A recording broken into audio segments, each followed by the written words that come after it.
ஏன்னா இதுவரையிலும் என் வாழ்க்கையில் இப்படி கொஞ்சம் மாற்றி போடுங்கன்னு சொல்லி ஒரு மைக் செட்டுக்கார கூட போட்டதே கிடையாது. இல்லை சார் அது ரொம்ப ஃபிக்ஸடு, அது அங்கேருந்து நகராது அப்படின்னு சொல்கிறேன். எனக்கு திடீர்னு நன்மாரன்னு மதுரையில் 2-3 தடவை எம்எல்ஏவாக இருந்த ஒரு சிபிஎம் எம்எல்ஏ ஞாபகம் வருது. அவரும் நானும் ஒரு 20 வருஷத்துக்கு முன்னாடி ஒசூரில் ஒரு இலக்கிய கூட்டத்தில் பேசணும். நல்ல தெருவை மறித்து ஒரு ஸ்டேஜ் போட்டிருந்தாங்க. அவர் வந்து அதில் பேசுறாரு. பின்னாடி இருந்து ஒரு லாரிக்கார் வந்து ஹார்ன் அடிக்கிறாரு.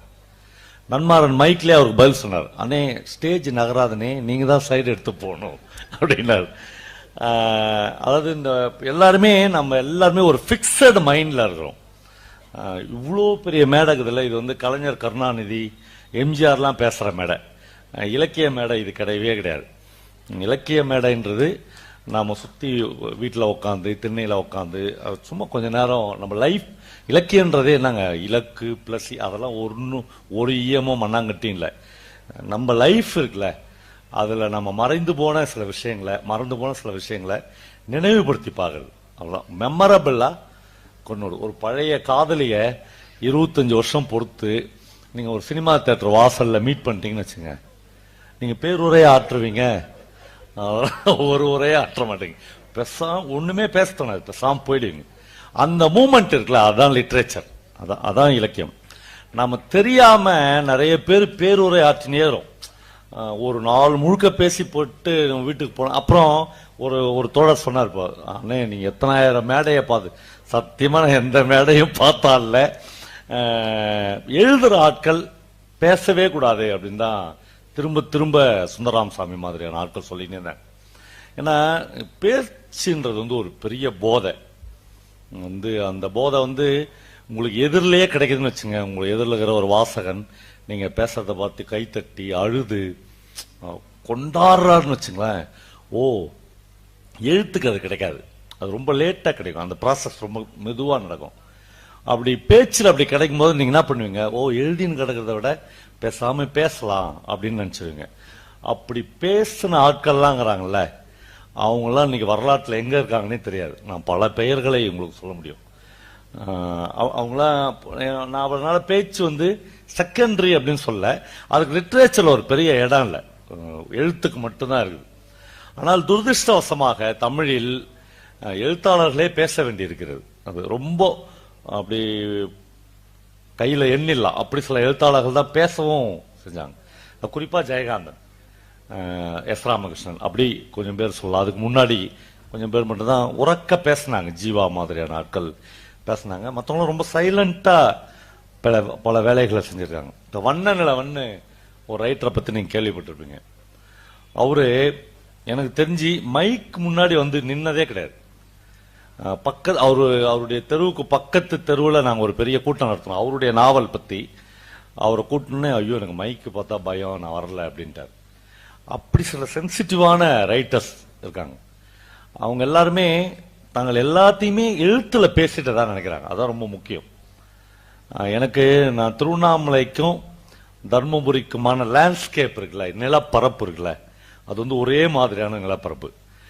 எங்க கார் திருவண்ணாமலை மாவட்டத்தை கடந்துச்சு, இப்ப தர்மபுரிக்குள்ள வந்துட்டோம் அப்படின்னே எனக்கு எந்த மாறுபாடுமே தெரியல. 2 லேண்ட்ஸ்கேப்பும் ஒரே லேண்ட்ஸ்கேப் தான்.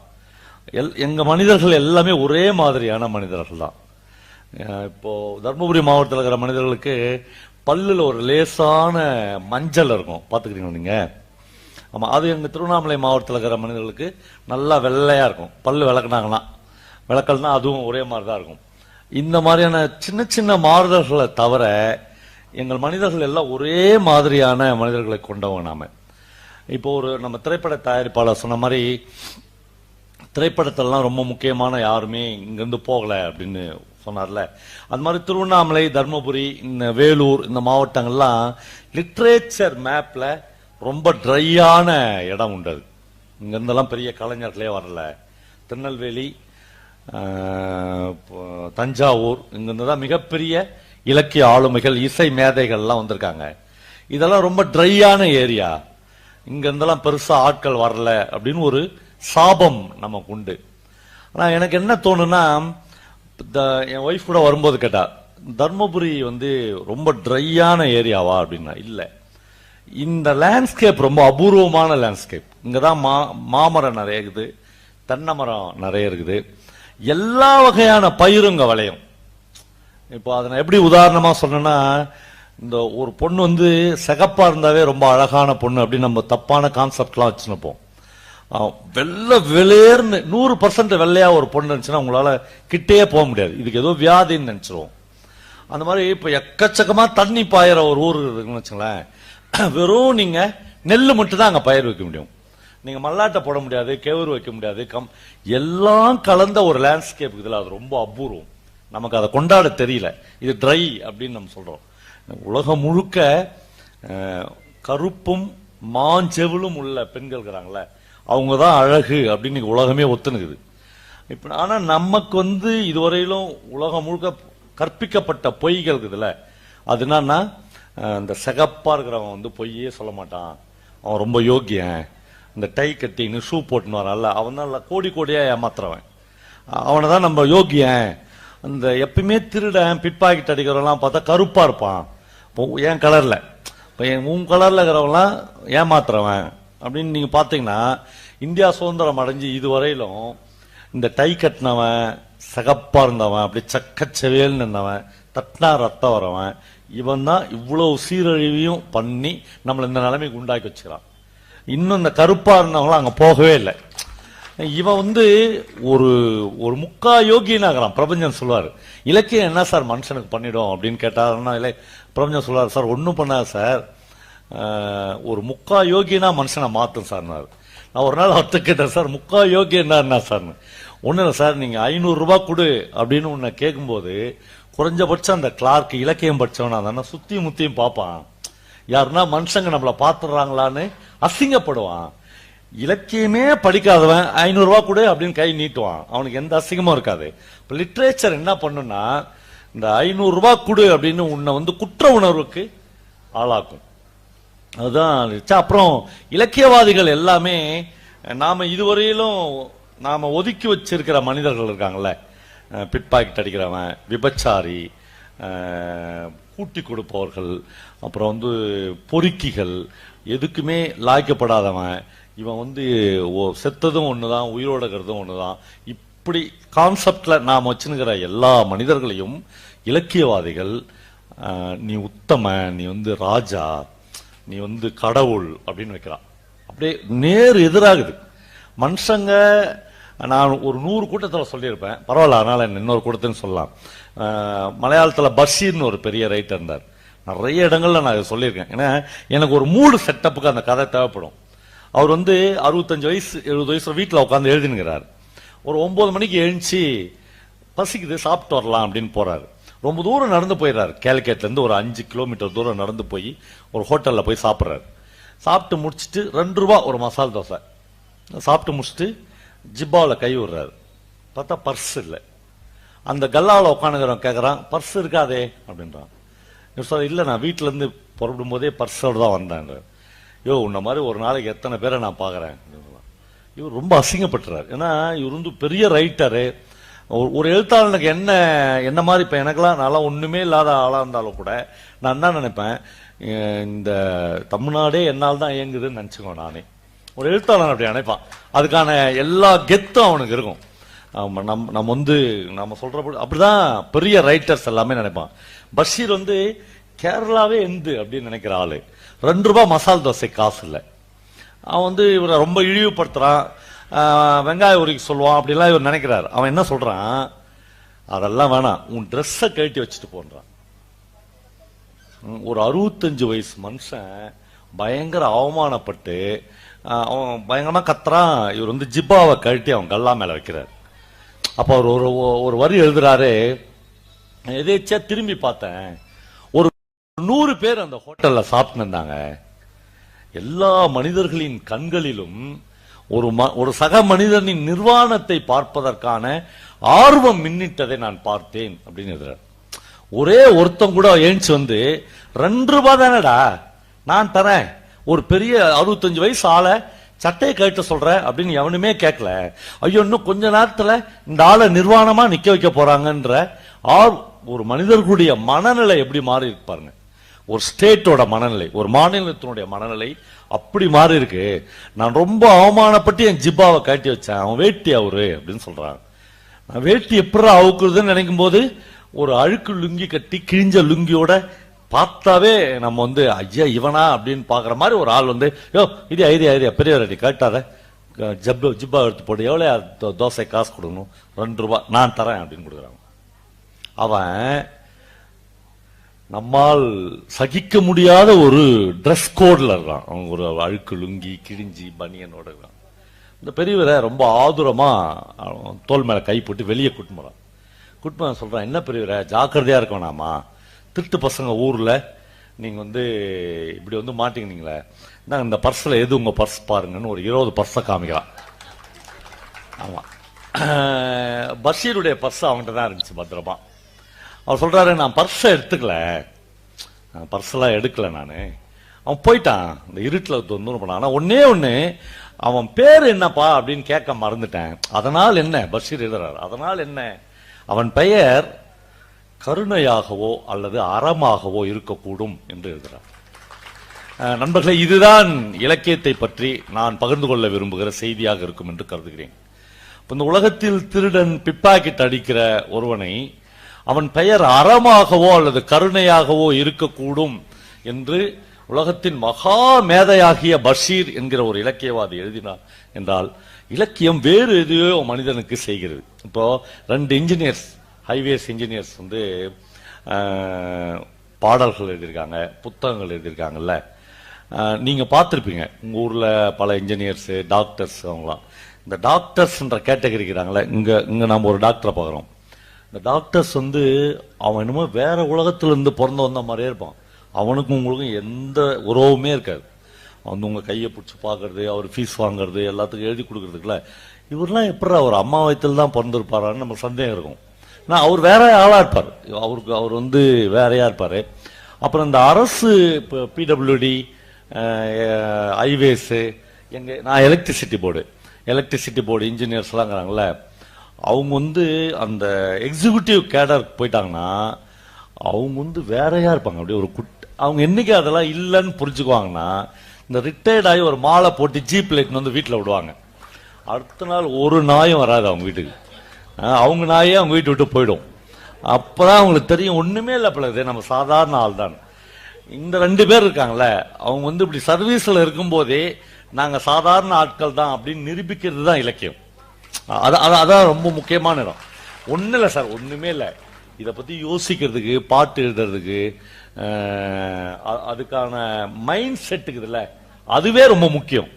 நீங்க அப்படி எல்லாராலையும் வந்துட முடியாது. இந்த ஊர்ல தர்மபுரி டிஸ்ட்ரிக்ட் நீங்க எடுத்தீங்கன்னா குறைஞ்சபட்சம் ஒரு 500 இருந்து 1000 இன்ஜினியர்ஸ் இருப்பாங்க, ஒரு 300-400 டாக்டர்ஸ் இருப்பாங்க. இவங்களுக்குள்ள புத்தகத்தை படிக்கணும், ஒரு பாட்டை இசைக்க சொல்லணும், அதை பத்தி எழுதணும்ன்ற ஒரு மைண்ட் செட்டுக்கு இல்ல, அது வர்றதே ரொம்ப அபூர்வம். இலக்கியம்ன்றது நாம் ஏதோ பேசிட்டு போற விஷயமா நான் இல்லை. ஜெயகாந்த் எல்லாம் எனக்கு ரொம்ப நண்பரா கடைசி வரலாம் அவர் இருந்தாரு. ஏராளமான ஒரு பெரிய அறிவு சுரங்கமா அவர் இருப்பார், ஒரு பெரிய சிந்தனையாள்னா ஜேகே வந்து இருப்பார். ஆனா என்னன்னா, திருவண்ணாமலையில் வந்து ஒரு கூட்டத்தில் பேசும்போது சொல்றாரு, முற்றம் அப்படின்னு நாங்க ஒரு கூட்டம் நடத்தணும், அதுல வந்து ஜேகே பேசுறாரு. அவர் சொல்றாரு, அந்த கூட்டத்துக்கு நான் பாக்குறேன் வழக்கத்துக்கு அதிகமா 200 வாத்தியாருங்க வந்திருந்தாங்க. இலக்கிய கூட்டத்துக்குலாம் வாத்தியாருங்க வரவே மாட்டாங்க பெரும்பாலும். என்னன்னா, எங்களுக்கு எல்லாமே தெரியும், எங்களுக்கு தெரியாத இந்த உலகத்துல என்ன இருக்குது, பிஎட்ல சொல்லாதியா நீ சொல்லிட்ட போற அப்படின்னு நினைப்பாங்க நம்ம டீச்சர்ஸ். அப்போ நிறைய வாத்தியாருங்க வந்தாங்களா. ஜேகே வந்து தன்னுடைய உரையை இப்படி ஆரம்பிக்கிறார். நண்பர்களே, நான் கடலூர் மஞ்சக்குப்பத்தில் பிறந்தேன். நான் சின்ன வயசுல எங்க வீட்டுக்கு வெளியே வந்து பார்ப்பேன், வாத்தியார்கள் சைக்கிளை எடுத்துக்கொண்டு சைக்கிள் கேரியரில் டிபன் பாக்ஸை தொங்க விட்டு கொண்டு போவார்கள் வருவார்கள். ஒரு நாள் ஓய்வு பெறுவார்கள், இன்னொரு நாள் செத்து போவார்கள். ஆடிட்டேன் நான், என்னடா இந்த ஆள் இப்படி ஆரம்பிக்கிறான்னு. திரும்பி பார்த்தா 200 வாத்தியாருமே இல்லை, கோச்சிக்கினாங்க அவங்க. எங்களை வந்து ஒரு இழிவுபடுத்துறாங்க. இப்ப ஜேகே இழிவுலாம் படுத்தல, அவர் ஒரு விஷயம் சொன்னாரு, நான் ஒரு முடிவு எடுத்தேன், இவர்களில் ஒருவனாக இருந்து போய்கொண்டும் வந்து கொண்டும் இருந்து ஒரு நாள் ஓய்வு பெற்று செத்துப் போகிறவன் இல்லை நான் என்று முடிவெடுத்தேன். ஆனால் நான் வாசிக்க வேண்டும் என்று முயற்சி செய்தேன். என் வாசிப்பு எதனுடைய பிரதிபலனும் பார்க்காதது என்று சொன்னார். அந்த ஒரு வார்த்தை இருக்குல்ல, நான் படிக்கிறது எனக்கு பிஎட் படிச்சா வாத்தியார் வேலை கிடைச்சிடும், இன்கிரிமெண்ட் அதுக்காக நான் படிக்கவே இல்லை என்று சொன்னார். அப்ப நான் எதுக்காக நான் படிக்கணும்? என்னுடைய சந்தோஷத்திற்காக நான் படிக்க வேண்டும் என்று ஆசைப்பட்டேன். நான் ராத்திரி பகல்லாம் படிப்பேன். எங்க வீட்டுல இருக்கிறவங்க கேட்பாங்க, என்னையா படிக்கிறேன்னு. நான் புலவர் பரீட்சை எழுதி வாத்தியாருக்கு போறேன்னு சொல்லுவேன். சந்தோஷம் படின்னுவாங்க, இல்லைன்னா என்னை திட்டிருப்பாங்க. இப்படி படித்து நான் என் அறிவை வளர்த்து கொண்டேன் என்று சொன்னார். இப்போ அந்த மாதிரியான ஆட்கள் இருக்கிறாங்களா, அவர்களை பற்றி தான் டீச்சர்ஸ் படிச்சுக்கிறோம். கி ராஜநாராயணன் ஒரு எழுத்தாளர், உங்களுக்கு தெரியும். அவர் அவரை பத்தியான ஸ்டேட்மெண்ட் என்ன சொல்றாருன்னா, நான் மழைக்காகத்தான் பள்ளிக்கூடத்திற்கு ஒதுங்கினேன்றார். ஒரு நாள் தெருவில் போயிருந்தா மழை பெஞ்சு எங்க ஒதுங்குறதுன்னு தெரியல, அதனால பள்ளிக்கூடத்தான் வந்து நின்ட்டேன். அப்பொழுது கூட நான் பள்ளிக்கூடத்தை பார்க்காமல் மழையே பார்த்து கொண்டிருந்தேன்றார். அப்ப கூட திரும்பி நான் ஸ்கூலை பார்க்கவே இல்லைன்னு. ஆனால் சென்ட்ரல் கவர்மெண்ட்ல ஒரு யூனிவர்சிட்டி ஆரம்பிச்சு கி ராஜநாராயணனை ஒரு 23 PhD படிக்கிற ஸ்காலர்களுக்கு டீச்சரா போட்டாங்க. அவர் ஏர் ஓட்டிருந்தார். அவர் இடைச்சவல்ல கூட்டின்னு எங்க கூட்டின்னு போனீங்க அப்படின்னு கேட்டார். வாங்க சார் அப்படின்னு கூட்டின்னு போய் ஒரு 23 பையங்களை அவர்கிட்ட கூட்டி, இவங்க எல்லாம் PhD படிக்கிறாங்க, டாக்டரேட் பண்றாங்க, இவங்களுக்கு எல்லாம் நீங்க சொல்லிக் கொடுங்க. கீரா என்னத்தம்மா சொன்னாரு, ஐயோ இந்த ஸ்கூல் ரூம்லாம் பார்த்தா எனக்கு பயம், நான் இதுவரையும் போனதே கிடையாது, நான் வயல்வெளியில ஏர் ஓட்டின்னு பம்ப் செட் விட்டு ஆளு, அதனால நான் மரத்தடியில ஒன்னா உட்காந்து சொல்லிக் கொடுக்குறேன், உங்களுக்கு சொல்லிக் கொடுங்க. இப்ப உங்களுக்கு ஒரு விஷயத்துல நம்ம ரொம்ப தெளிவா இருக்கணும். இந்த எம்ஃபில் PhD இதெல்லாம் ஒண்ணுமே இல்லைன்னு நம்ம சமகால ஆட்களை பார்க்கும்போதே நம்ம தெரிஞ்சிடும். ஏன்னா நான் எதையும் அவங்கள கிண்டல் பண்றதுக்கோ அதுக்கெல்லாம் சொல்ல. இப்போ சார் இருக்காரு, அறிவொளி சார் இருக்காரு, அவர் ஜெயகாந்தன் PhD பண்ணிக்கிறாருன்னா என்ன அர்த்தம் அப்படின்னா, அந்த சர்டிபிகேட்ல என்ன கொடுக்குறான், ஆய்வியல் நிறைஞர்ன்றான் எம்ஃபில்.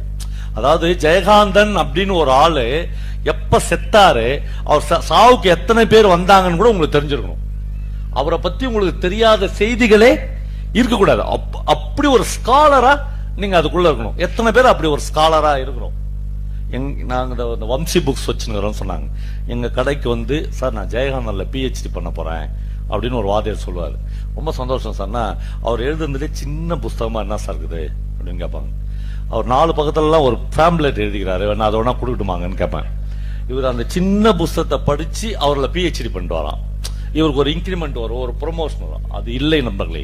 இலக்கியம் உங்கள் வாழ்க்கைக்கானது. பஷீர் ஒரு பிட்பாக்கெட் அடிக்கிறவனை பார்த்து இவன் தான் கருணையாகவோ அறமாகவோ இருக்கும்ன்றான்னா, லிட்ரேச்சர் உங்க லைஃபோட சம்பந்தப்பட்ட ஒன்று. அது உங்களை அப்படி உயர்த்தணும். அதனால்தான் இப்ப தகழி சிவசங்கரம் பிள்ளைக்கோ பஷீருக்கோ அங்க ஞானபீட அவார்டு கிடைக்குது அப்படின்னும் போது, காலையில தகழி எழுந்து வீட்டுல இருந்து வெளியே பாக்குறாரு.